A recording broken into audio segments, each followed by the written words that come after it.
Daddy Freeze can land a plane. Who needs absolutely no introduction in the house is FRANK EDOHO. Dude, you're asking someone who failed in marriage twice. And we see many people in our society, I can give you names, even beyond our society, people like Madonna, people like Sharon Stone. Don't take compliments to heart. Compliments are just things that remind you that... But today we are talking about reinvention, cultural relevance. Good day, everyone. Welcome to another episode of Pivot Point podcast. Today, I have another guest with me who needs absolutely no introduction in the house. Is FRANK EDOHO. You know him very well. You know, today I see Frank. We've been a long way. We used to do some extra activities after work hours. Time passed. People would think, clarify. People with the narrow mind will say, hey. Now your mind, though, I only said extra activity. Well. We used to play football, actually. After football, we sit down, we talk with a couple of other friends.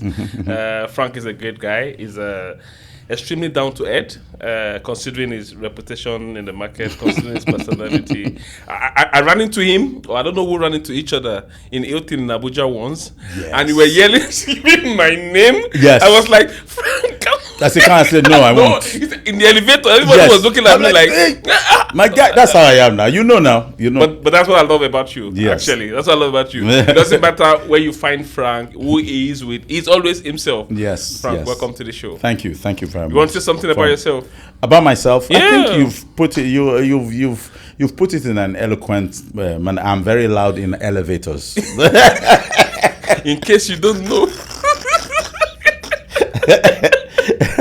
Well, I've been a broadcaster most of my life, and I'm still trying to navigate myself in the wilderness of the industry in Nigeria still.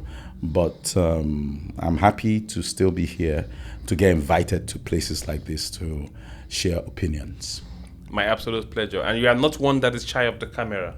Well, I try as much as possible to appear very confident on camera because of my years of experience, obviously. But when I was younger, I was a very shy man, very, very shy. Okay. But luckily, I delved into a profession that gave me the ability to build.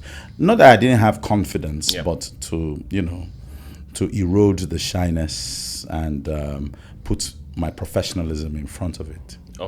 Yeah. One good question before we dive into the topic today, because you give a quick background from being shy into being professional. Yes. Are you an introvert? I used to be, but I enjoy my own company. Yes. So now I think I have a dual persona. Yes. Because if I am by myself, I'm very comfortable in my own skin. I can stay in the house for 3 days all by myself. And I don't go out because I'm either studying, either browsing shorts on YouTube, I'm just working, doing stuff, or sleeping. Nobody will believe that. Sleeping is the best thing ever. Is the thing that resets your body and makes you get ready, because all your cells, millions of cells in your body and organs, they are working round the clock. They need time to breathe and just relax. And I think that's when you need sleep. That's a very interesting topic. But today we are talking about another one, because I agree with you, by the way, about sleep. Okay. But today we are talking about reinvention, cultural relevance. Yes. Staying relevant in a ever dynamic world. And we see many people in our society, I can give you names, even beyond our society, people like Madonna, people like Sharon Stone, people that have done different things at different times of their life. Yes, Meryl Streep. Who's one of the biggest winners of Oscars. Yes. Yeah. Now, they keep reinventing themselves. That's where I look at it, sometimes consciously, sometimes unconsciously. And I see you in that light. Well, mine is unconsciously, actually. Okay. Unconsciously, because I belong to the old school. But I think something in me changed when I looked at the world around, and I knew that, hey, you know what, you either get carried along by the waves, otherwise you're going to struggle. If you resist, if you go against the current, you're going to struggle a lot, and before you know it, you're going to drown. That's wisdom. Yeah, yeah, and it's valid. I mean, everybody is doing it. When the Avengers, when the Avengers were going about doing their junkets for movies and all that, they were doing social media, they were doing challenges, they were doing stuff on social media, they were going around and, they were maximizing the new age. So, I mean, it just told me that, hey, the world is moving. I have to move along with it or get left behind. You become a dinosaur. Yes. So I now, delved into a couple of things. I am into a lot of things because many things interest me. Okay. So when I was married, my wife is an interior designer. So I decided to learn interior design photography because I was always asking her, why are your pictures like this? And this top designer in America, her pictures are better. So I did some research and found out that there are some people who specialized photographers just for this interior decor. Just for that. Because when you take a human subject, is different for interior design. Interior design, the subject is inanimate. Yes. So you can put the camera on a tripod, light the heck out of it, taking the same shots, but light differently. Yep.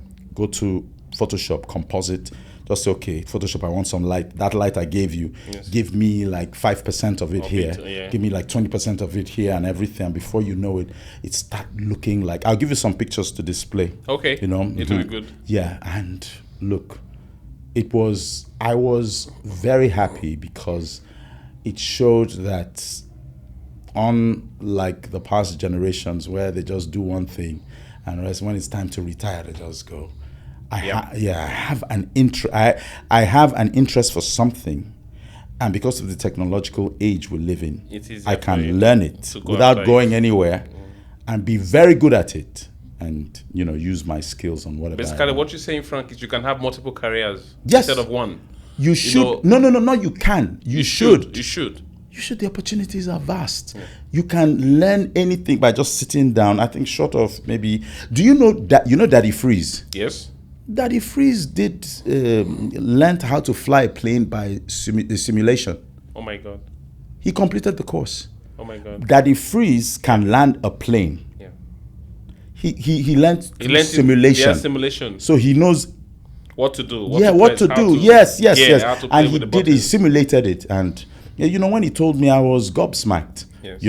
So I learned, I also learned cinematography. Really? Yes. Then I learned color grading. Okay. So I'm a certified Black Magic Design colorist. Oh my God. I learned it. So I can shoot something in a flat profile in that camera. Then I'll now take the footage, go back to DaVinci Resolve, and I'll now color grade it and make it look beautiful. Interesting. Yeah. But that's exactly what we are talking about today, because we are talking about doing many things and staying relevant based on the times, based on the season, and if I use your word, based on the flow. Exactly. This era does not forgive you if you just stay on a one track. You have to delve into something that interests you. Yes. And if it probably interests you, I mean, there's a tendency that you will get to the end of the studying of it. Yes. And before you know, you have one more skill set, in your back pocket that you could use anytime. That's great. Mm-hmm. Now let's look a little bit back, and let's start to count if you want. Yes. How many things have you done? I mean, you came into the spotlight with the big program, Who Wants to Be a Millionaire? Yes. I'm sure before this you must have done something else. I was a radio presenter. Everything was done in line with that. Yeah. With the industry. Yeah. So you started radio presenting? Yes, in Calabar. I did an audition. This was in 1991. Okay. I did an audition with Radio Nigeria. Yeah. Crossover Radio, sorry. Crossover Radio. So I went to Crossover Radio. My friend in the radio stations used to say, hey, my friend Felix Ibiang, he used to say, hey, you have a great voice. You should do an audition. So now there were two arms of radio, AM, FM. FM, yes. So I did the audition for FM. They didn't pick me.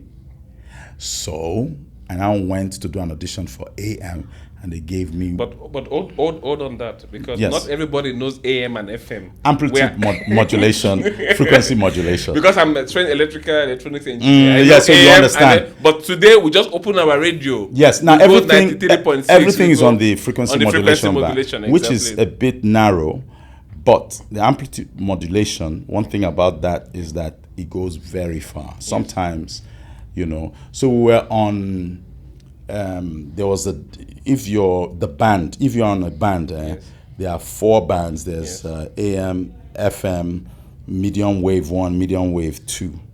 So when you are not on FM, you're on AM. Medium wave band 1, medium wave band 2. That medium wave band 2, people in Kenya can listen to. Yeah. You understand? People. I know, because my father had this old radio, and it was a button AM, FM, and you have to choose where you want to go. Then you tune. Then you now tune, and you be and then you now hear some very bad. Those were the days. So I now did an audition, and I just went into the booth. The guy said, "Read this script." Okay. In a boring manner, read this script. So I started reading the script. It wasn't up to 12 seconds. The guy was banging on the window. Said, "Come outside." Why? I went outside. I said, "Chai." That means FM was right. I was really bad. That's why they didn't pick me. When I came out, the guy said, "Why are you wasting my time? Start on Monday." No way. Freedom Ejom. That's no his name. way. Yes, that's what he said. I think he's still Freedom Ejom. He's still alive. 12 seconds. I don't think it was even 12 seconds, because I just started to say, "Hi, welcome to the blah blah blah." The guy, this is the come guy. outside. Don't waste my time. He looked at me. The very funny guy. He used to listen to rock music. Wow. He loved rock music a lot. He used to listen to, groups like Nirvana, Kiss, and So when I started doing a 1-hour program, it was for slow music and everything. I did it the first 2 weeks. I got a fan mail from Kenya. Wow. Someone said, "Hey, I love your music sense, blah, blah, and I love your voice." So that's when the whole thing kind of started for me. Yeah. Then I got 1 hour again on FM. Okay. On a show called Blockbuster. But I was in school all this while. So, and then I started doing that. It was like a showbiz program. Yep. I'll talk about showbiz stars, play music and everything, talk about the charts, what's happening on the Billboard charts and what's happening on the movie charts. Yep. And then I finished school. So, no, actually, I now started TV on NTA From Channel 9 radio. Calabar. Oh, Yes. Okay. Radio is good. Everybody hear your voice. Yes. But TV. Was more difficult. No, yeah. Well, TV, yes, because you have to show expression. You need to come more than the audio. Yes, you are charisma, right. Everything. But if you nail it, Yep. TV will get you there in no time. Easier, because I know your face. Yes, I you know can recognize it, and it connect. opens doors and Open stuff doors, yeah. like that. Yeah. So we did that for a while. Do you know who my co-presenter was? Tell me. Nsek Betum. Oh my God. Yeah, that was my co-presenter. On TV. Yeah. She's my beloved friend. We still chat. That's I and cool. her husband, and all of us, we are very close friends. Cool. I love talking to you. She calls me. When Nse calls me, I know that, okay, the next 1 hour, either I'm in trouble or either I'm in trouble, because Nse has this maternal way of handing down pearls of wisdom. Oh my So God. she goes, she say, "Frank, I noticed that when she wants to get to me, she starts going, noticed." "Frank."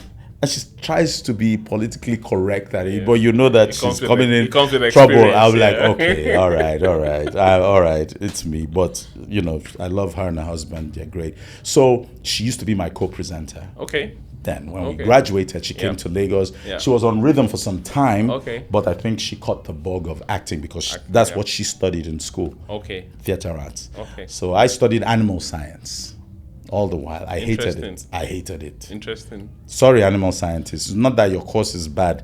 It's just that it was bad for me. Not built for you. It wasn't built for me. Absolutely. So it was radio, was TV, Yes, radio, And then- TV, then Lagos. then Lagos. When I came to Lagos, I started with DBN TV. DBN, the famous Yes, DBN. DBN TV with the likes of Godi Omolaye, Israel Ejeren, Lanre Anjola, Charles Aigbe. Charles Aigbe now is in. He used to do this banking program, and all that. Now he works. He now worked in the bank. He became very successful. Yeah. He's my dear big friend. Yeah. Then Israel Ejeren is in Abuja. Lanre Anjola, all of them. That's where I even met my first wife. Okay. Catherine. Okay. So Catherine was a broadcaster too. She still is DBN, a broadcaster in DBN, Yeah. And all that. So, but I left after a year, then went to Radio Nigeria. That's where I cut my broadcasting teeth because it sent me on training. I really learned a lot in Radio Nigeria, and that's what prepared me for Who Wants to Be a Millionaire. But all the us is a little bit. How did the introverted boy that was very shy had a first thing in radio? How you got a boldness? How you know your voice was great for radio? I wanted to go back to that. When I was in secondary school, they used to laugh at my voice. No way. Yeah, because I was young. I was a young boy, but I had this deep voice of a man. Really? Yeah. At what age was this? That was I was 14. Okay. Had that voice. And they used laughed to, at they you. used to, because we were in a boys' school. Yeah, I get. All boys' school. They thought you were smoking something. Yeah, no, not that. They were just laughing at me. What kind of voice is that? So I said, but when I went into the university, it became an asset. All I have to do is just speak, and girls were like, "Oh my God, what's your name?" So that thing switched. That thing helped me to be extrovert. Brought you out. It brought me out from your shell. Yeah, because I don't have to say plenty. No. People will be attracted to me naturally. and everything. And it killed. So if you meet me halfway, I'm taking care of my shyness. So I think that's what really brought. That's why I realized. Then my friend on radio will be like, "Man, you have." Yes. He said you have that thing down your throat. That's Felix Ibiang, Yes. my very good friend, and Morris Enoch, Godfather Peter Tex. He's late now. God bless him. Morris Enoch. Morris Enoch's voice was something as he used to present jazz. He's the head of a radio station in Calabar now. Morris Enoch. Okay. He calls himself Dr. Groove. His voice was like that. Like, hey, wow, oh wow. Great stuff. Then Ghost Town Sheriff. Then even the ladies, we had Emema, we had Lady V, Violet Adams, Lady V, Judith Neji, all of them. They were in Calabar. But, when I realized that my voice was my asset, it killed that introvert nature. You became somebody else. Yeah, no. I think I still became myself. You metamorphosed. Yes, I metamorphosed. I didn't even. It didn't get to my head because I was just experiencing it along as I went, and I realized that hey, this could be something. Absolutely. And I made a career out of it. But the voice is one. The voice is. You see, the voice is just superficial. I agree with because now that you have that voice, people will be listening more to you. I think it's a disadvantage if you don't have anything to offer. This is where I'm going. The voice is the loudest advertisement. Yes. It brings people to you, and then what you have to offer keeps them. Thank you. I was going to the place of charisma, knowledge, expertise, managing the room, reading people, that one, using the right words. Look, I think. When I think about it, I think it was ordained because my dad never went to university. Okay. My dad was an orator. My dad, instead of my dad saying something like, maybe a normal person would say something like, why is it that every day you are getting more stupid? My dad would say something like, your dim-wittedness is burgeoning at an alarming rate. That's my father. He didn't go to school, by the way. He did not go to university. Yeah. he was always reading. He was doing book reviews of novels like Things Fall Apart, some books by Cyprian Quincy and stuff like that.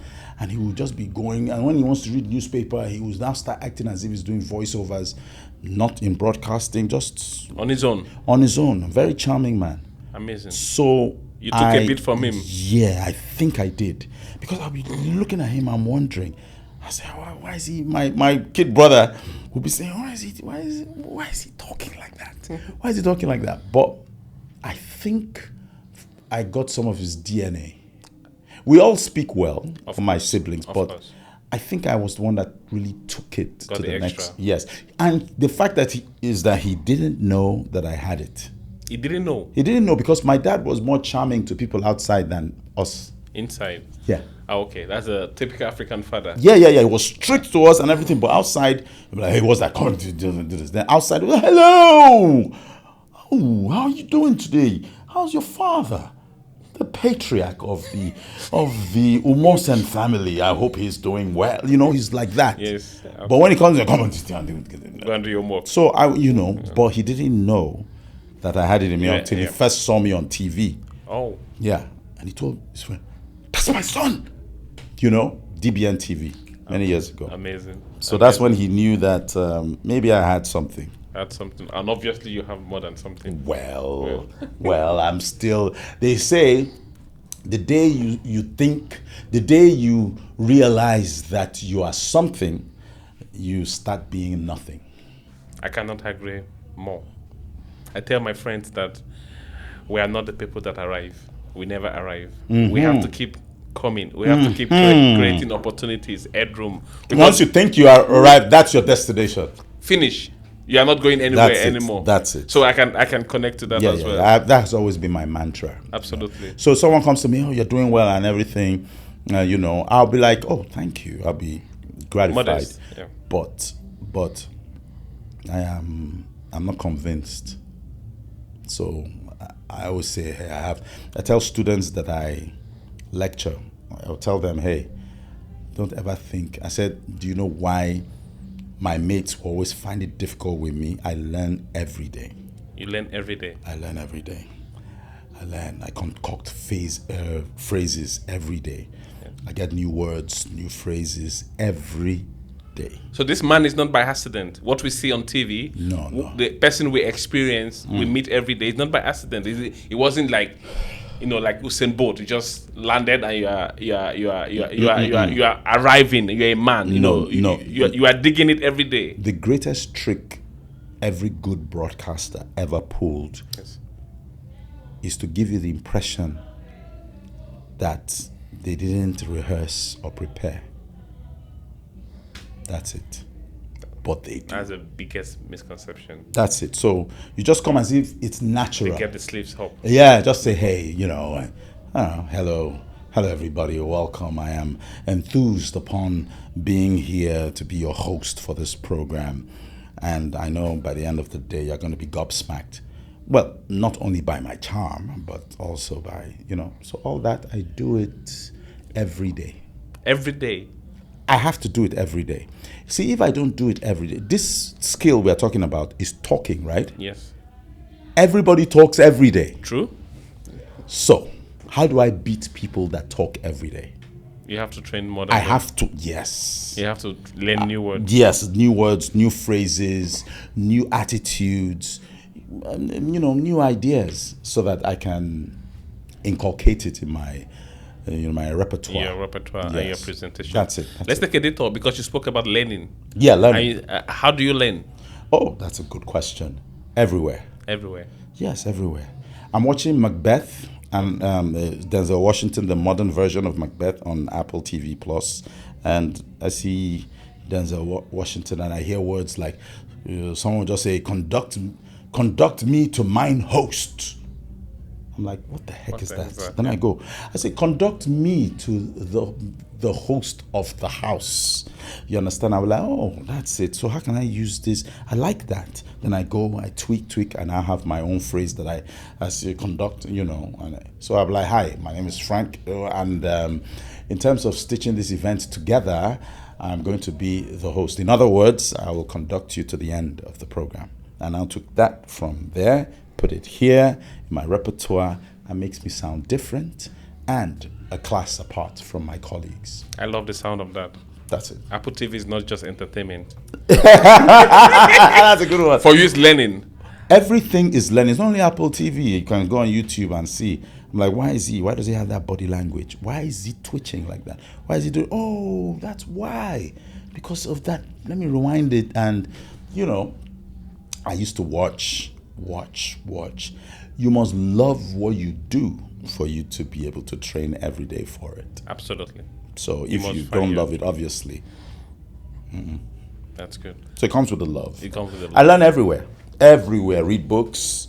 Read the classic books. Go to... And also, speaking about self-reinvention, you use the tools that are available. AI. Of course. Just go to AI and ask AI. Have a chat. Yes, have a chat and say, hey, you know what? I need new insights regarding this. Can you help me? And, put a Nigerian spin on it. Sometimes I'll go up like, I'm finding it difficult to do this opening monologue for this event. Maybe the event is the George Hotel. I opened the George Hotel 10 years ago. They did their 10th anniversary this year. They called me also to host. So I now told AI, say, what would be your ideas for an opening monologue? And the guy he gave me something, even something hilarious. He said, hi everybody. I mean, what has changed over the years? I was the host, the first, in the opening. And now 10 years after, I'm back. I said, and what has changed over there? I said, Lagos traffic now is so intense that some of the people that are coming here, they are late from the openings event. They've not arrived. And AI gave me that. Amazing. So. But I need you to say that because many people, we are very active now on social media. We are spending, average person, 4-6 hours every day, using this tool. And these tools can also be learning opportunity. Not just scrolling, laughing, having fun, entertainment. Yes. Because I fully agree with what you're saying, is that every chance, every opportunity to learn, you have to grab it. You have to grab it. And I was talking to someone who said, not only you grab it, you tailor it. Because you can use social media, you can tailor it for your purpose. That is it. Yeah. But most people don't. They just feel it's not another source of entertainment. Absolutely. So they don't interact with it. They just watch it. They just observe it. Yes. And be like, maybe the only time they interact is when they are giving some, acidic comments on, and that's that. So bad use of data, if you ask me. I fully agree with you. Let's go back to DBN. DBN TV. After DBN, what happened? I left DBN after a year. Now, DBN TV, the owner, I have to credit him because at the time I thought he was a dictator. Oh, really? Yeah, but at the end of the day, it helped me. The man will tell you, do everything, learn everything. This is a learning ground. Okay. So I thought that it was a guise for him to pay one person, increase productivity. And pay one person to do 4 people's work. But in the process, you took many things. I learned a lot. I learned how to be a cameraman from there. The cameraman, editor, news producer, newscaster, news writer. Then I produced my programs, presenter. I did mostly every reporter. I'll go and do a report about why Christmas trees are still on in February. Okay. Why have they not put them out? Put them down. Yeah. And also, I do go to the streets. All these people that are selling, I ask them, how much profit do you make a day? Yeah.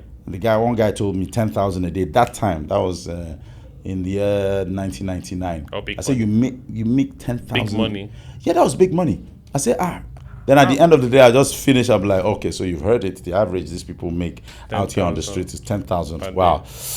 All right. My name is Frank. I'm convinced I'm in the wrong profession. For sure. This may be my last broadcast. See ya. Bye bye. You don't see me this week. See you on the street.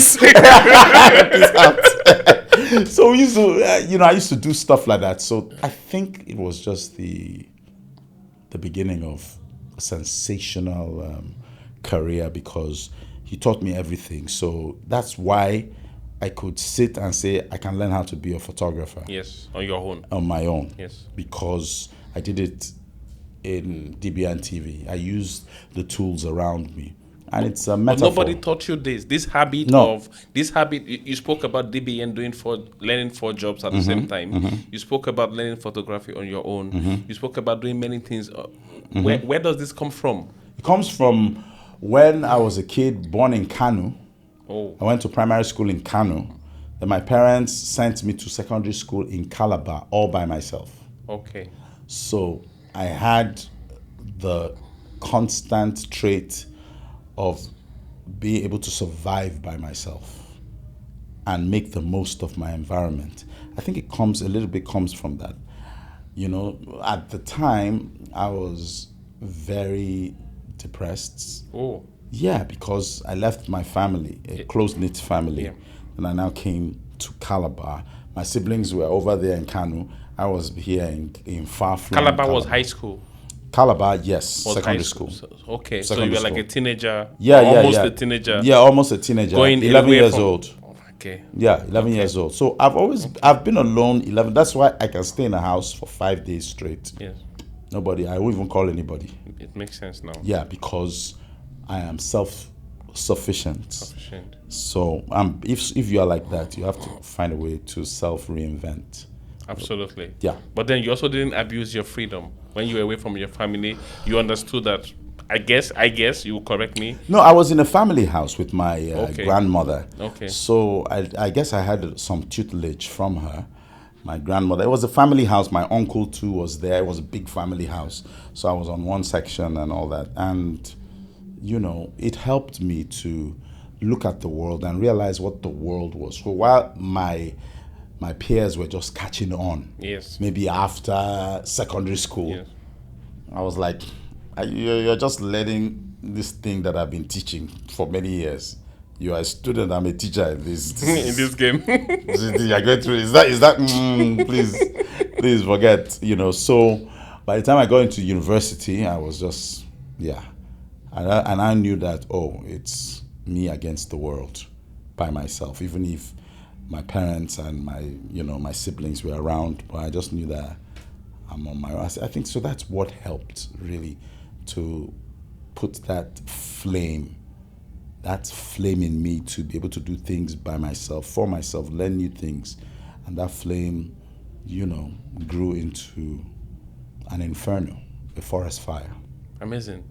I think you didn't get a chance to blame anyone. You took the bull by the horn everywhere you went because you understood. I think you had leadership at very young age. Yes. Self-leadership, obviously. There was nobody to blame on anything. That's why sometimes I take responsibility for for what I am in life. Like I've been through 2 marriages, both failed. Yeah. I take responsibility. That's why sometimes I'm very self-deprecating in terms of, somebody was asking me the other day, Frank, what should I do? I'm going through this and everything in my marriage. I'm like, dude, you're asking someone who failed in marriage twice what you should do. Be careful. You want to fail? I can teach you that. So that's the way I look at it. At least you are not living in denial. You are taking responsibility. The thing is this: it's not that I am responsible for the failure of but both it's easy marriages. to point the finger. Yes, but you know what? I poke fun at myself all the time. This is the point I wanted to make. It's a normal person. It's easier to point the finger. Yes. I've known you for a long time. We played football. Yeah. We sat down after football, eating snacks, and you never said anything bad about any of your partner. No. I'm saying it, Ralph. Yeah, I never told you this. Yes. I never told you this. No, I never. You never for once. Yes. You always said, if you failed, it's me. Miss me. Yes. Yeah. Oh wow! I forgot all about that. I forgot all about that. You never went one day. You said it's me. If it's good, we did it. If it fails, it's me. I am also responsible. And now listening to your story, I can connect. Yes. Why at 11 you left home and you understood? I understood that you are responsible for all your actions. A man's character is summed up by his actions. Yes. Obviously. So if I failed, there's not. I shouldn't say this was why I failed. I'll I was just like, maybe. That's why I said it one time, and people were taking it personal. I said, maybe. Maybe this thing is not meant for me. And there's nothing wrong with that. Oh, there's nothing wrong with that. Honestly, there's nothing wrong with that. You see, this life is too short. The cardinal thing about life is staying alive. Staying alive. Staying alive. There are some people who are happily married and are dead. So it is not the ultimate thing. That's how I look at it, though. Some people might get offended and say, no, this. Do you know that some people, I was on one TikTok live and I was talking about this thing. I said, see, I'm not going to do it again. They said, no, there's a partner they were insisting. I said, see. On you. I said, listen to me. I said, listen to me. Yeah. Don't channel your desires to me. Okay. I know. She said, no, but God wants you to. I said, no. I said, because if God wanted me, if God wants us to do things, He won't give us that loophole of saying, ask and you shall receive. Because then everything will come to you based on a number or based on who you are, and then you just get your daily bread. You know that, everything is coming to me. But what do you want? Yeah. Think and that means you have. So I know what I don't want. I know I don't want to get married again. I will not get married again. I won't. Not because I don't believe in the institution of marriage. Yeah. Some people have seen it work and all that. Yes. But I've tried twice. Some people in life don't even do it once. I've done it twice. Yes. And the fear, of course I would love that perfect marriage, but the fear of failing is an emotion that is more intense than my want or desire for a happy marriage. That's very deep. Yeah, so I let it go. I'm just, for the first time in many years, I'm existing like alone. And I'm enjoying it. Please don't quote me. Don't say this is Franco. This is Frank. Me, because now everyone will say you cannot survive without a partner. I'm telling you. No, not that. I'm just cruising along. Yes. I meet someone. Yes. No strings attached. No strings attached. Yeah. No, I'm just there. I think I just want to reinvent myself. I like that. And see how the world responds. And that's good. Yeah. That's good. Yeah. Good. So let's go back to DBN. DBN. You left DBN, you learned a lot. After 1 year. Yes. In 1 year, I gained 4 years experience because sometimes I would sleep in the office 5 days a week. No way. Yes. No way. Oh, yes. The what do you call them, Gen Zs? They would not like to hear that. No. You know the Gen Zs now. Everything can be done with a button. Yes. What are they sleeping for? 5 days. Gen Zs don't. Gen Zs can't relate. Okay, so we are not scaring anybody. Yeah. You don't have to. Gen Zs. You know I like Gen Zs. If Gen Zs decide that, hey, just like some of them have this short attention span. Yeah. Because you really have to impress them in this day and age. Yeah. So if they focus on one thing and say, you know what, I want to be knowledgeable in this thing. I don't care for any other thing. Yes. They'll be knowledgeable. They'll key in. If it's coding, that's what I want to do. If it's content creation, that's what I want to do. If it's monetizing social media or doing stuff, that is what I want to do. They'll key in. But you know what? Other things, they'll be like, don't you have people to do those things? They don't really believe in multitasking. Spreading themselves across different competencies. And it's valid because they have tools for everything. That can automate the rest of the item. So why do I need to go learn? Yeah. Why do I go to learn Microsoft Excel? Yeah. When I can tell ChatGPT to just spit out columns and rows for me. Exactly. That's it. So it's basically a different era because people like Steve Jobs, people like Elon Musk, people like Jeff Bezos, they were like you. Oh. I was listening to Bill Gates saying that he worked in all his 20s without taking a day off. So that's another era. That's another era. That era is not wrong. So they worked so that we could rest. Bravo. That's Bravo. it. That's Exactly. it. Bravo. So you learned 4 jobs in Yeah. 1 year? This was in 1999 to 2000. I left in 2000, started Radio Nigeria in 2002. Okay. Went there, did an audition, and they employed me. But I think my life in broadcasting changed when they sent me on training just down the road here, Okay. FRCN Training Academy. It was FRCN Training School then. Then they sent me on basic announcers course. Now that course, in the school, there are many cadres. It's supposed to be basic, intermediate, advanced. All I have now is just basic. I did basic, then I learned intermediate and advanced on the job.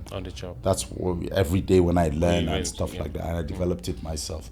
But other people took all the 3 courses. The 3 layers, and they're good likewise. Good. Yeah, so you went for the training? Yeah, I went for the training, then I came back. Before the training, I was reading the news. They said, yeah, you have to go for training. I'm like, what is people talking about? They say, when you come back from training, you see the difference. You will understand. So when I went for training and I came back and it was time to cast the news, and I just cast the news, hi, I'm Frank Edoho, the news at 12. Then I went blah, blah, blah, blah, blah. When I finished, a couple of staff of Radio Nigeria came to me and said, that was good.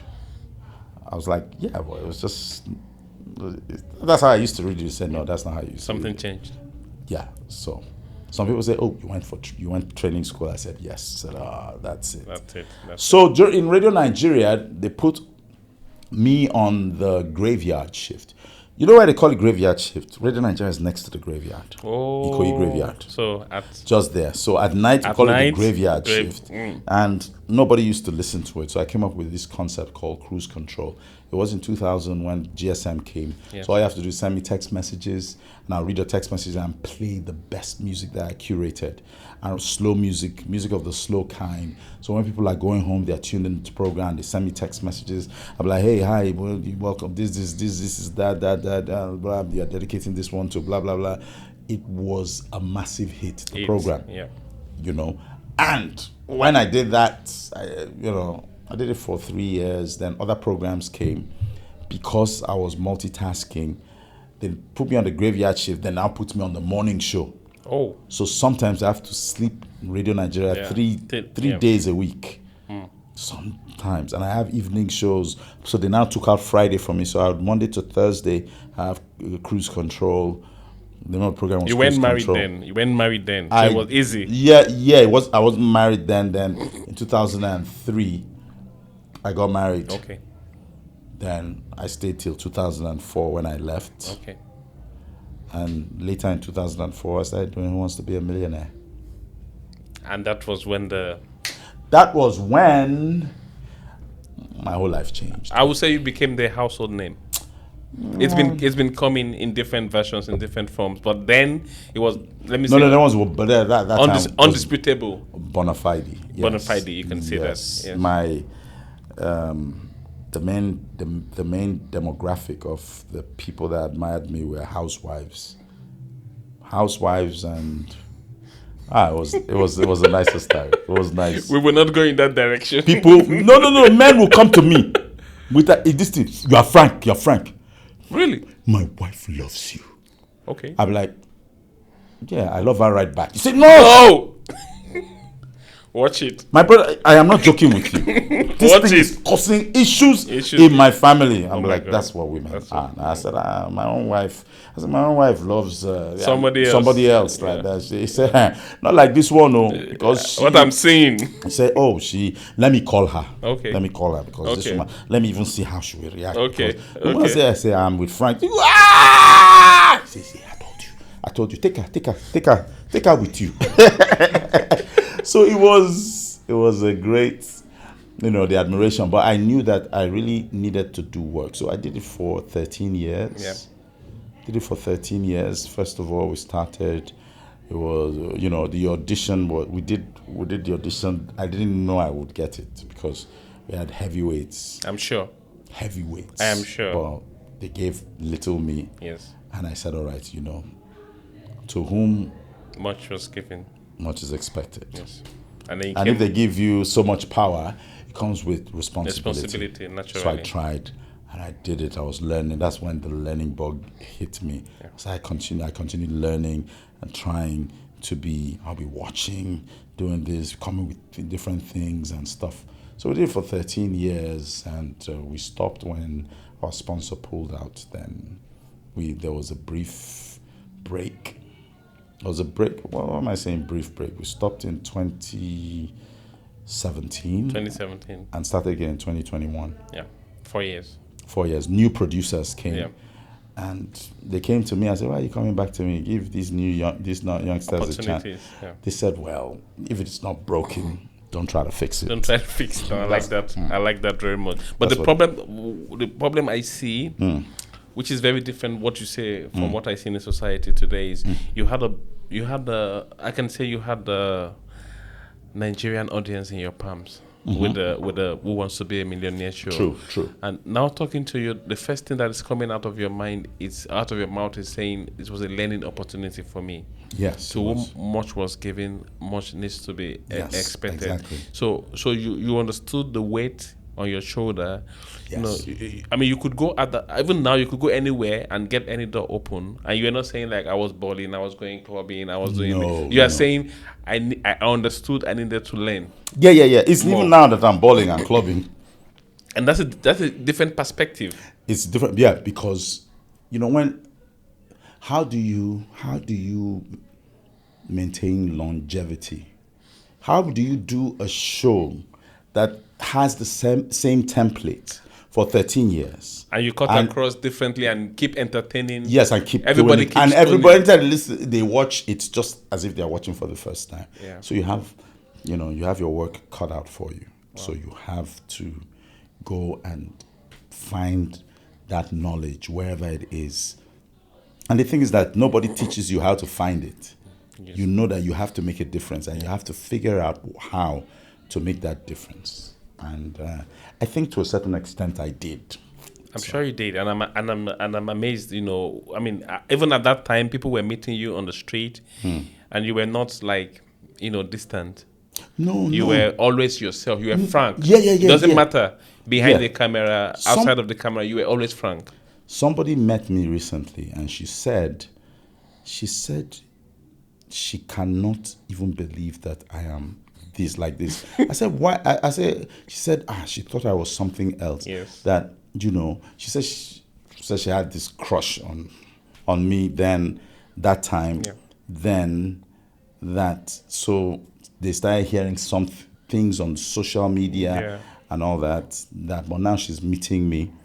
I said, well, meeting me now doesn't mean that those things on social media weren't true. Yeah. You can't meet somebody now and then just decide and everything. She said, no, that the thing is, she didn't tell me about the opinion for me to put up a front. Yes. She said, what I was just doing is just natural. Yes. They said, some people think I'm arrogant. Some people think I'm standoffish. Some people think that I'm a bit snobbish and all that. I said, well, I would understand, because Who Wants to Be a Millionaire has a character of me being like an aristocrat, like or sometimes unpredictable. Yeah, exactly. When I go, is that your final answer? In a very, I won't say in a very demeaning manner, but in a manner that says, dude, I have the money, you are wasting my time. Answer it. Are you going to answer this question? So that's the impression people had, and they thought that I did it so naturally that it had to be my natural behavior. Natural behavior. Yeah. They don't know that, for a particular job, when you are in broadcasting, acting, in the entertainment, you have to come to terms with it. That's why you see in music videos people displaying cars and all that. The cars might not belong to them. Yes. So it's just like, it's a show. It's just natural for human to say, I've seen him in this role for a long time. Then that means is him. It's him. This is him. Yeah, but I'm happy you started by saying, hey, yeah, I'm down to earth. Very. If you kick me in football now, start quarreling. We'll fight now. I said, what? We'll fight again. People will now say, hey, someone. I say, no, you are bigger than they. I say, see, which in bigger? football. In football. I say, 11 versus 11. Presenter, no day for football. I'll fight here. At all. That's how I am. But that's the game. But that's the game. Yes, absolutely. So, yeah. So, being who wants to be a millionaire presenter or being known by a lot of people doesn't get to my head, really, because I know fame is fickle. It's nothing but a vapor. It might just go away like that. So while it happens, and I've noticed something, if you have fame but you run away from it, it will chase you. Absolutely. You run away from it and say, hey, no, it will chase you. But if you chase the fame, it will leave you. It will evaporate. Yeah. It will evaporate. Yeah, that's... Yes, and I fully agree with you, and I really appreciate the person that you are. Yeah, and I wish more people will get a chance to meet Frank. Yeah, as he is, because I can tell you it's a pleasure, not because you're. Yeah. Most I think you know all these things. I don't need to repeat. No. Most people say it, even on Twitter. Yes, most people go, hey, I met Frank. He's a cool guy and everything. Some people say, no, it's not. Yeah. No, I just be watching that and laughing till they get to meet me, and it's just my natural behavior. Yeah. Whenever I meet, there's a garden that I go to every week, and people, when they see me, they'll just be looking at me like this. I'm wondering, and they'll see me, I'm dancing, because that garden plays songs from my decades. Okay. Oh, and all of us, we are the same. We are peers. Oh, beautiful! It's so beautiful, and that's where I just go to relax. Amazing. And put myself in a cocoon. A time cocoon, and take myself back to those days. Nostalgia. I just look around and see that these people are all like we're alike. Same tribe. Yes. And when the song comes, everybody go, I just like it. And people will be looking at me puzzled because they have this other persona of me. Amazing, Frank. But let's talk about the job. Who Wants to Be a Millionaire? You grew in that job. Yes, I did. There's no way you would have had the same job and be the same person. Can you take us through your growth journey even while in that job? Well, the growth came as a result of work ethic. I knew that sometimes I'll present the program and I'll know that this was awful. You know why it could be like that? Because the person you have in the hot seat is like an interviewee. Yes. It's just like you having somebody here. The person is just giving you monosyllables, and the person is... very... Not matching the energy. No, and just goes, anything you say, you're like, I just tried, okay. And everything, very nonchalantly. Yeah. So, sometimes it would affect my presentation. So, I had to figure out a way that even if somebody's like that, how do I put them energy? Yes. Yeah. Or crack them. Some people are not crackable. Easily, yeah. They're not crackable. Really? So, sometimes they are not crackable. They're just like that. There are some people that they will not come. They will not try. Try. Not if you like swing up from a rope like a trapeze artist and somersault and land in front of them in do a perfect 3-point landing on your seat. Yes, they're just looking at you like this. Okay. So you have to find how to grapple with these challenges, especially this show. Sometimes some people will grow out of it. These are people, when the show started in 2004, before you know it, 2004, started in 2004. By 2014, that person is 10 years older. So you will lose some demographics. Of course. And these newer ones that have this technology, some of them are watching, but not all of them, because they didn't grow up with you. Yes. So what are you going to do to entice them? So you have to do some production yourself, and you have to be a part of the production team, which I tried to do at the end, but it didn't quite work, because if I wanted to do Wants to Be a Millionaire now, I would inculcate a lot of pop culture to attract these people. Of course. I'll try to bring in their interests and form questions, a database of questions out of what their interests are. Okay. And, okay. Now tell us, on Who Wants to Be a Millionaire, where did the questions come from? They have a team of researchers, and I don't see the questions until it just shows. But you look different. You look very knowledgeable on the show. You look like all the questions belong to you. You have the answers are not there. Okay. So both of us were going in blind. We're going in blank. That's why I asked, when I asked you, is that your final answer? I'm asking you because maybe I don't even know. Some questions I may know the answer, especially Yes. the early ones. Yes. But there are As we some go. top questions that I have no idea. Okay. And when you take a choice, I'm like, hey, you are going to lose. I said, hey, you have 2 million. If this is wrong, you can walk away with that now. But if this is wrong, you're going to go back Yeah. Think. to 250,000. So, is that your final answer?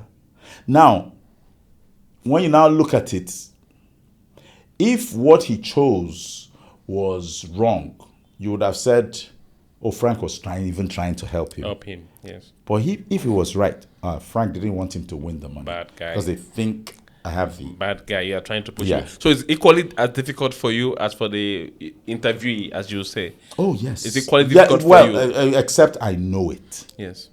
And if he's struggling, but I know it, it's a different thing. So, but I have to devise a composure that Yes. will not unwittingly Yes. give away the Give away. answers. And then you also have to learn. Yes, on the but fly. sometimes I go overboard. Sometimes the person says, I'm confident. I'm like, well, maybe I know the answer. Now, like, maybe you should use a lifeline. Hey, just to be sure. Just to be sure. He says, no. Lock it there. I said, well, okay, no problem. Since you insist. All right. But remember that when you take a lifeline home, it is not worth anything on the open market. You might use it, but hey, if you don't want to, I'm going to lock it. Yes. Like I said, lock it in. Final answer. That's okay, Final final answer. answer. Bum. And there it is. And sure enough, wrong answer. Then I go, if you went for this, it would have been that. If you went for this, it would have been that. You went for this and didn't go for that. So the remainder of these two options, one of them is right, one of them is wrong. You are going for a commercial break right now. You had more suspense. More suspense to it, because you can't do suspense on a small question. Yes. And it has to be a question that has given you drama. Drama. The guy that is not sure, is not Yes, sure. So yes. that's the one that suspense. And that time, people didn't have the internet to find out. Yes. You Quickly, understand? to Quickly, Google and yeah. then check. But now, even if they do, they will still get suspense, because they'll be like, oh, he was right. He was right, yeah. God, this Frank is just pretending because he has seen the answer and stuff like that. So Yeah. I think we can still get drama from there. I bet. So a team of researchers do it. I don't. Yes. I don't see the questions Questions. beforehand. Interesting. It is very. I mean, it is very secretive. Yeah. We're not supposed to see the questions before. I'll tell you something else that probably you know about yourself as well. Okay. You are master of silence. You know how to use silence either to convince or to confuse Yeah. or to bring suspense. But you are a master of silence. Yes. And do you do this intentionally? Oh yes. I watch a lot of. Who Wants to Be a Millionaire is like someone in his therapist's office. Absolutely. So you're saying some things and everything. I'm like looking at you. When you are silent, if you want someone to tell the truth, and you say, tell me, did you do it? The person says, no, I didn't do it. And you go, like, you make sure you hold the silence for about 30 seconds and be looking at the person straight in the eyes. The person will be compelled to continue talking. And what they say next could point you to the fact that they are either lying. Or they are saying the truth. That's it. And that's psychology. So it's a psychological It's psychology. show. I'm thinking, what's the audience thinking now? The audience, they've seen this guy, they've rooted for this guy, and now it's time for me to reveal his fate. And how did you learn that? How did you learn to use your silence to elucidate, to get more information? I used to watch Chris Tarrant. Okay. Chris Tarrant is the UK host. Yeah. Then there's this Chinese host. Okay. The Chinese hosts did that silent thing better. So you say, is that your final answer? Final answer. Final answer, blah, blah, blah. The Chinese host was not. He says the answer. He will go like this. The way he looks at the answer, he will look at the answer. He said, the answer is here. I've seen it. And will look at you. and stay like that for more than 30 seconds, just looking at you. Then he will now shout the answer. Wrong! Wow. Or you are correct. So during that time, there's drum roll, Suspense. and the contestant is doing like this, but he doesn't do it every time. He does it when, of Knows course. how to use it.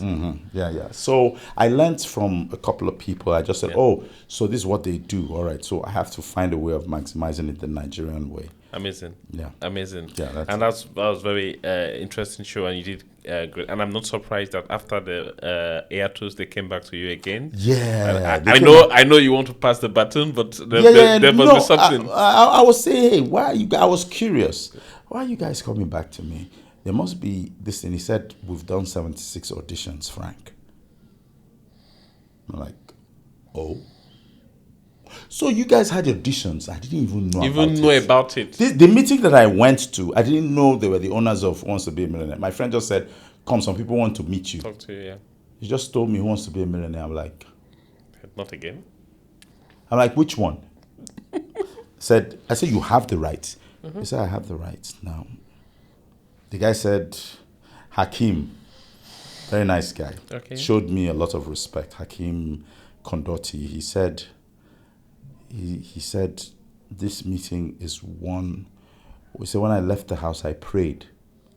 I'm like, why? The guy said, I prayed.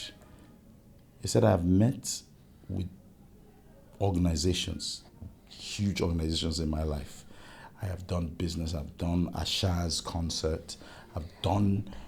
I've met a lot of people that own large companies. I have closed a lot of deals. He said, this was my most nervous meeting. With you? Yeah, with me. Really? Said his most nervous meeting. Why? Because he suddenly realized that he wanted me to host it. He told me a story. He said his brother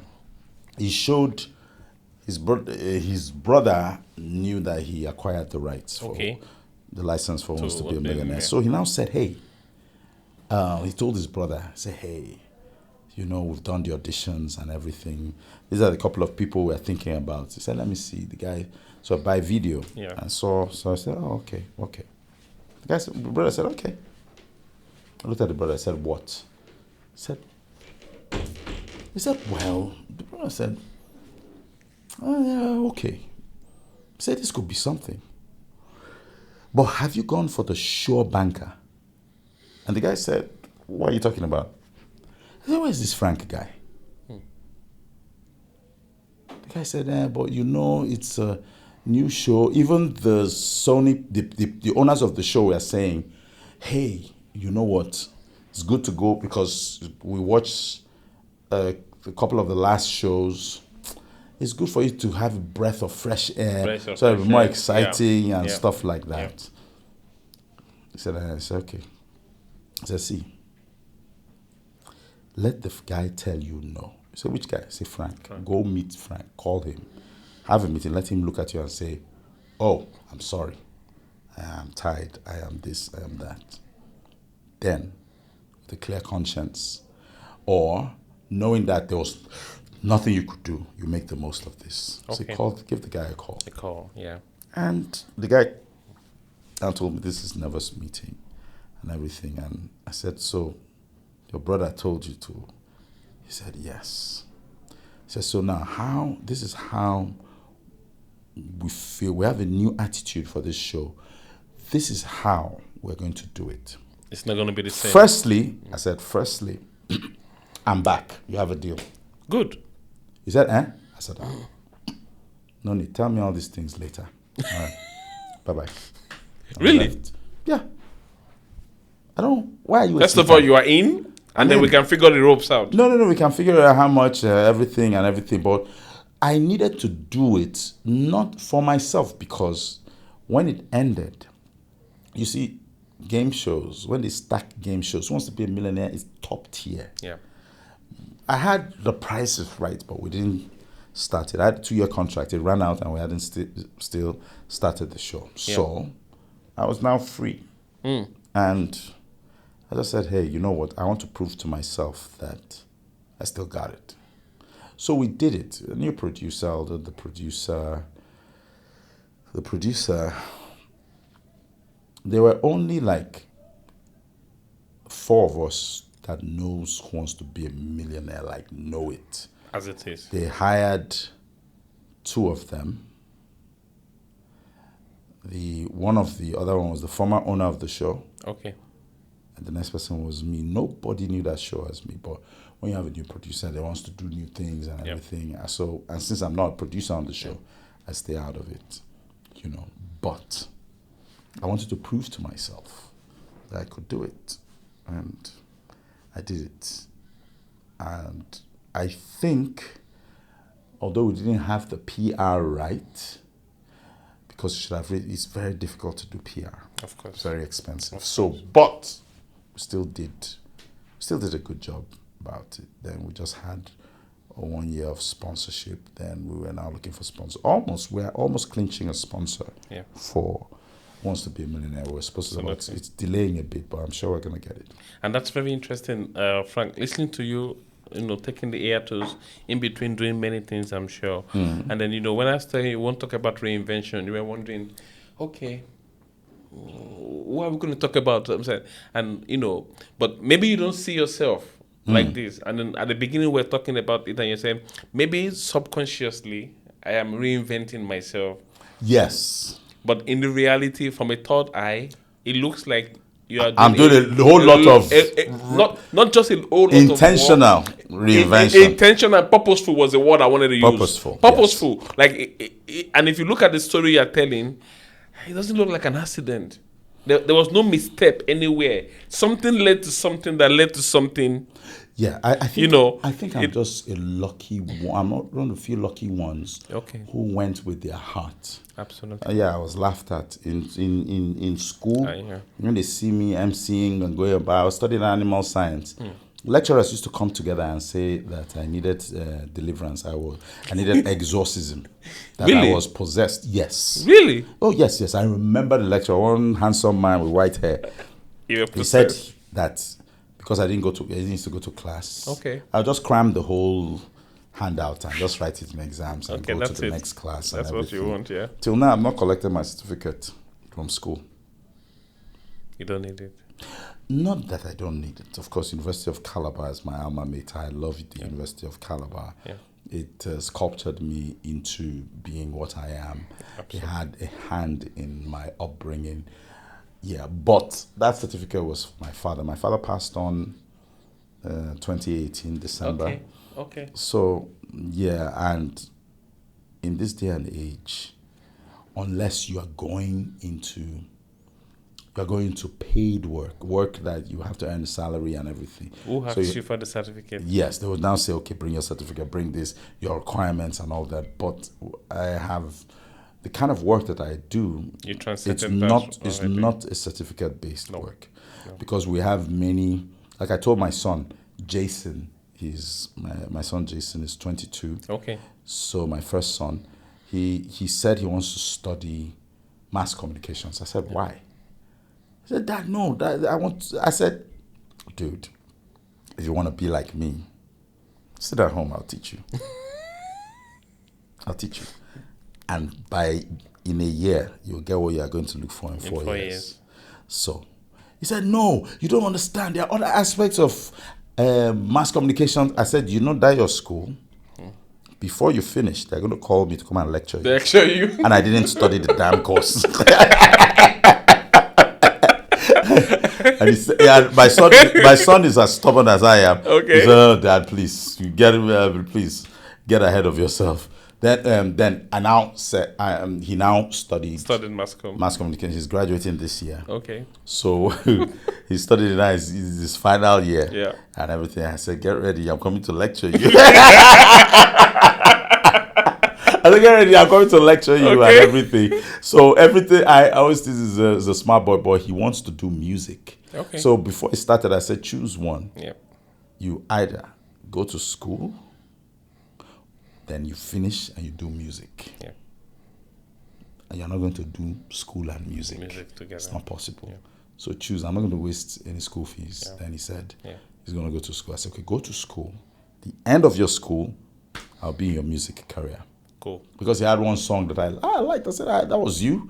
Yeah, I said, yeah. But your singing is something. I said, see, you have to do better than that. So you have to go for vocal training. Yeah. Vocal training. I say the trick musicians do is that you see them with swagger and everything. You don't know they are training at least the serious ones. Yeah. They're training their voices. They're training their voices. Mm-hmm. The intrinsic has to be there. Yeah. Yeah, he's going to start his music career next. And that's next cool. year. And that's cool. Yeah. I'm sure you're a proud father as well. Yeah, how am I going to do now? But so tell us now, what is Frank into now, apart from what you mentioned now? What else are you into? No, the thing is that everything has always been in line with that. So I'm thinking of going into, I have started it, training. Okay. Training. I'm so proud of it because I have 2 people I'm training now. So one guy met me, said there's a game show he wants to do on the internet. I said, okay, fine. And he now said that he wanted me to do it. I said, no, sorry, I can't because I'm tired. Then he said, all right, you know what? He's going to look for someone that can I train them. I said, that's what I do, but you're going to have to pay me. Okay. He said, okay. Fair deal. Then he now sent me, he now said, okay, I want you to train these people. I said, I wasn't good. I said, no. Then he now sent me a video of them. Oh, look, they were awful. Oh. I'm like, what is this? When I say they were awful, I'm not saying that they are awful presenters. Okay. They were presenting awfully. Okay. They are Raw talent. Yes, raw talent, but presenting. I'm like, no, why are they shouting? What's that? So I told the guy, I said, all right, I'm going to train. You're going to pay me. This is how much you're going to pay me. Negotiated. I said, okay, you know what? I just wanted to know if I could do it. Okay. So I took on. I've done a couple of people, but they were captains of industry. Okay. So these people are just raw people. Yeah. I said, all right, let me take them on. Yeah. I took them on in a week, they were fantastic because I gave them my blueprint. Okay. So I said I have more than 30 years experience in broadcasting. You don't have to do 30 years. Yeah. Mm. I said, I can pack knowledge into you in 2 weeks. You'll be at par with at least the people. Then the rest is up to you. You have to do some introspection, yes, and evaluation, and also improve yourself every day. If you're not passionate about it, you can't do it. You don't go into it. And they are, and they just followed it, and they did the presentation. Both of them, they did the presentation. I said, okay, now I want you to do co-presentation, and they did 2 scripts. This one started first. Lady and a gentleman. Gentleman, yeah. They were fantastic. I was like, in how many weeks? Less than 2 weeks. Wow. Because I was doing every day, I was training them. Yeah. I was training them. I would probably use an hour and a half every day. Every day. On video calls. Then they came to Lagos. Yeah. Then I was now talking to them, telling them and stuff like that. The last one I did was pronunciations for them. That's the last, because you can't start with pronunciations. Otherwise you discourage people, be like, these pronunciations. I told them, I said, pronounce this word. CONSULT, that's consult. Then add ATIVE. Spell consult. And then consult, then add TATIVE. Consult. Okay, consult ATIVE because T is there. Yeah. Consult ATIVE. So the guy, so the guy, both of them said consultative. Consultative. I said, you're both wrong. I said, what? I said, what is it? I said, it's consultative. Consultative. That's it. Consultative. Then I told them that you cannot go, you see, pronunciation is not, English is not mathematics. Where you know, since this is consultative, then another word like that will be, it's not like that. It takes a different I said, let me give you an example. Yeah. One word is comparative. Comparative, yeah. But the other word from that same word is not comparable, it's comparable. Comparable. That's it. So there are things like that, like, soft things. That you need to know to distinguish yourself from. But that one I learned from training school. They'll tell Okay. you. And as a broadcaster, if someone walks up and you say, hey, you pronounce that wrong, you are not supposed to get angry. Or you're not supposed to, you'll be like, oh, Challenge. yeah. You're supposed to It's a thing of broadcasting. We're listen. like, oh, is that right? Well, what's the right pronunciation? We go, the right pronunciation is this. You check. Thank you so much. Because Now, we are learning yes, every day. Yes. Yes. Sometimes I'll go, what's the word? I recorded an audiobook Okay. recently. The audiobook was authored by Tony Khan. Okay. It's called Riding the Storm. The back end events of what really happened and how Africa reacted to it, COVID-19. Interesting. Look, it's the thing that gives me a bit of hope regarding Africa. Okay. There were 4 people that were essential to Africa being protected from the virus. From the virus, obviously. Yes. Strive Masiyiwa, Benedict Orama, Okay. Vera Songwe. Okay. I don't remember the last. Dr. Nkengasong. They're the 4 people. The protectors of Africa. I am telling you, they are the Avengers Okay. of Africa in terms of COVID-19. They had to set up ecosystems of finance, distribution. They set up an online platform like Amazon Yes. so that governments can buy COVID vaccines Okay. From different countries. Europe, And those countries were America. just thinking about themselves. Only. And these At guys, that point. yes, because we weren't manufacturing anything. Any vaccine in A Africa, vaccine, anywhere in Africa. But that team made sure that Africa we got access. We got access, and the numbers started plummeting, and travel restrictions Gracefully. were lowered, and everything. Gracefully. Very, very, very. So, the book is called Riding the Storm. Riding the Storm. So I did the Audio audio book. recording, I yeah. recorded it, and that was I recorded it for 5 days. Yeah. 4 or 5 days. Yeah. So those are the things I do. They're do, always in yeah. line. With what I you do a always- lot of events. Yeah. I just finished the launch of a new whiskey in Nigeria, Fecolin Irish whiskey. Okay. It's beautiful, beautiful, smooth whiskey. You should taste it. Yeah. I wish I brought one. To share. Yeah, to share, because I know that you have experience in that. Yes, I'm not saying that know. Say whatever you No, like. no, I'm not saying that. I'm not saying that. We tease ourselves without the camera. We can do it again in front of the camera. So that's it. So Amazing. I do a lot of things. I do production work. I do PR work. I do consultancy on an array of different facets of the industry. Absolutely. And it's still in line with the industry. You see, if I would start this conversation all over again, I would say we want to talk about the man of many skills. We Okay. started from reinventing and, talking about Reinventing, yes. being culturally relevant in your society, flowing with the tide, shifting gears and doing what is purposeful in this society. But you are indeed a man of many skills. Oh, yes, yes. And you are not It's scared like- to get your hand dirty. No, I'm not. You have learning ability. Of course. You are humble, of course. You are Well, I mean, some people don't unless they meet me. in the professional field, you are humble. Well, You are okay. not. I mean, when they meet you, you are down to earth. Exactly. That's what I want to say. Exactly. And that's how this conversation could have gone as well. A man of many skills, the Yes. man who can do many things. Of course.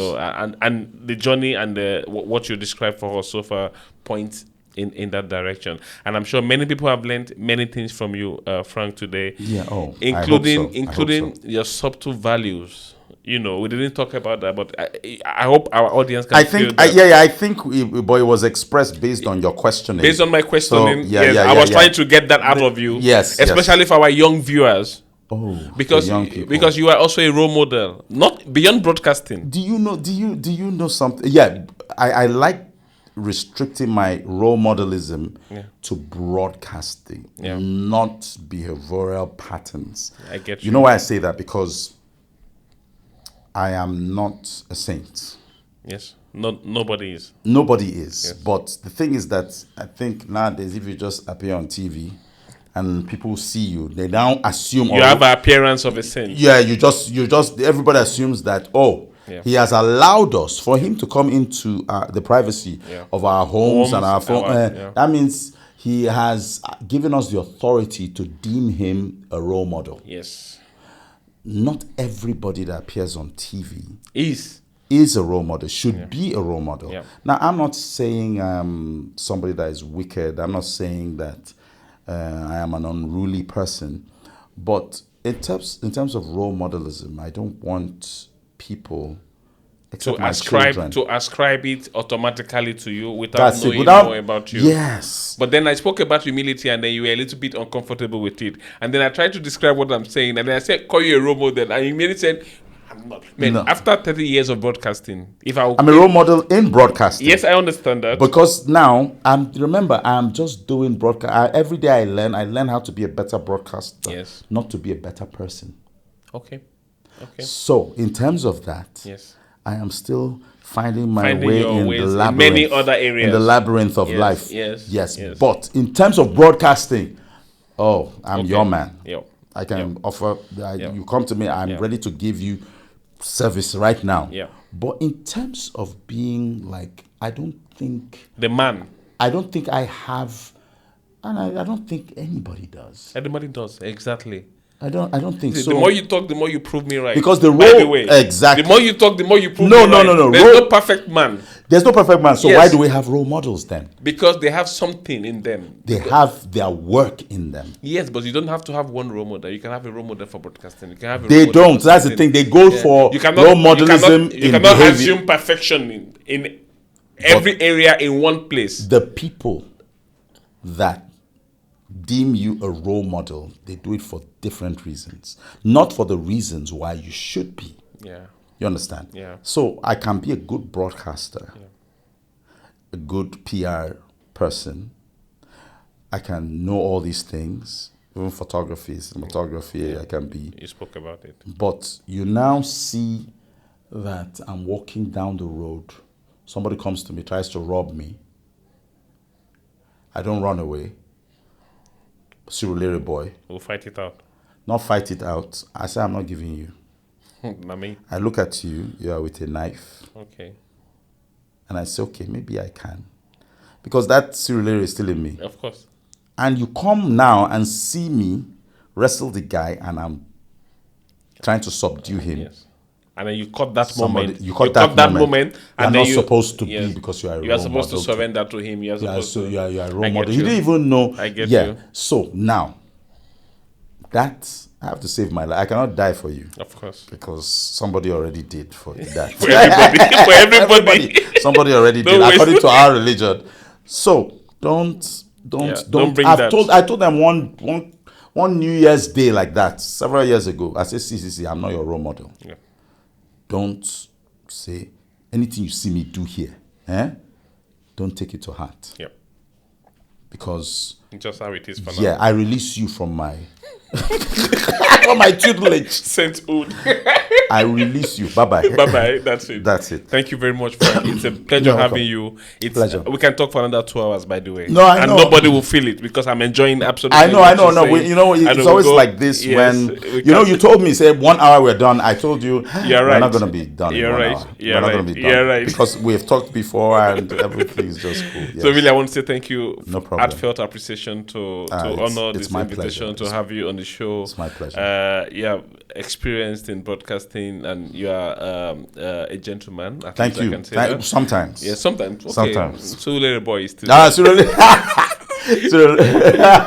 If you end the podcast by just giving one advice to people who look up to you. Look up to me. Yeah, just one advice. One advice, I say, don't take compliments to heart. Compliments are just things that remind you that, they don't remind you that you are a finished product. Yes. They should remind you that you are going in the right direction. Only.